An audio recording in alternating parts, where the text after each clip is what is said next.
এই বাড়িতে বউ হয়ে আসছি। অনেক স্বপ্ন ছিল যারা একটা সন্তান হবে, কিন্তু অনেক চেষ্টা করো হয়েছিল না সেই সন্তানটা, কিন্তু আল্লাহ মুখের দিক তাকাই আজকে অনেক কষ্ট করে আল্লাহ আমাকে একটা সন্তান দিয়েছে। কিন্তু সেই সবটা সেই মার একটু আল্লাহ আমাকে সন্তান দিল না, শুধু আমার স্বামীর কারণে।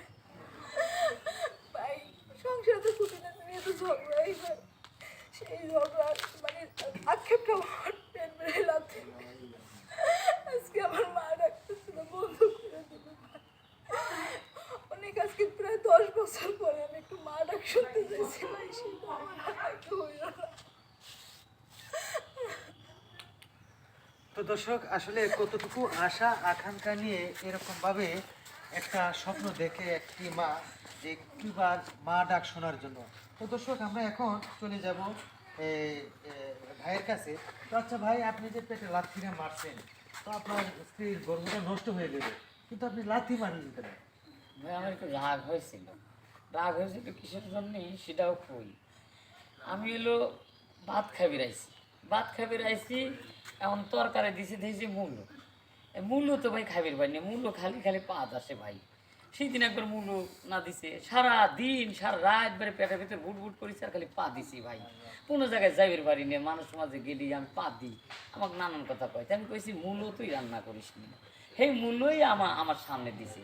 রাগ হয়েছে আর লাত্তি মারিছে। লাত্তি মারার পরে আমি দেখছি কি যে ভাই রাগে এই লাত্তিটি মারি আমি এত বড় একটা অন্যায় করে ফেলাইছি যে আজ আমি বাবার ডাব থেকে বঞ্চিত হয়ে গেলে। মানুষ যিনি আমার মতো এইরকম মানে অযথা রাগ করে না। আসলে মানুষের ভিতরে ধৈর্য থাকা লাগবে, স্বামী স্ত্রী চোখে যাই লাগে, কিন্তু এইরকমভাবে আমি আমার নিজের ক্ষতি করে ফেলাম। তো দর্শক, এদিকে দেখা যাচ্ছে যে স্বামী যে ভুলটা করছিল সে ভুলটা কিন্তু স্বীকার করছে।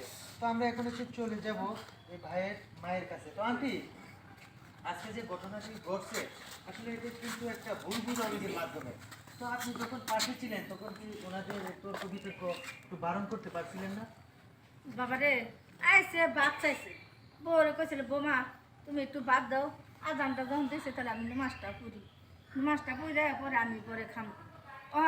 স্বামী স্ত্রীর ব্যাপারের মধ্যে যে কি ঝগড়া পাচ্ছে বা জানি এটা তো আর আমি ওজুর পরের পার থেকে শুনি। পরে হঠাৎ করে চিকা শুনি, পরে বন্ধা টন্ধা ফালাই থেকে দৌড় ফিরাইছি আয় দিই বউরে অবস্থা। তো এখন কি আপনারা ডাক্তারের কাছে নিয়ে যাবেন না? ডাক্তারের কাছে নিয়েছি, ডাক্তারে বলছে যে কটা ওষুধ দিছে, দুটি টিকার হয় তে টিকবো, আর 2 না টিকার হয় তাহলে বাচ্চা করে দিবে। তো দর্শক, দেখতে তো পাচ্ছেন যে আসলে কিরকম একটা অবস্থার মধ্যে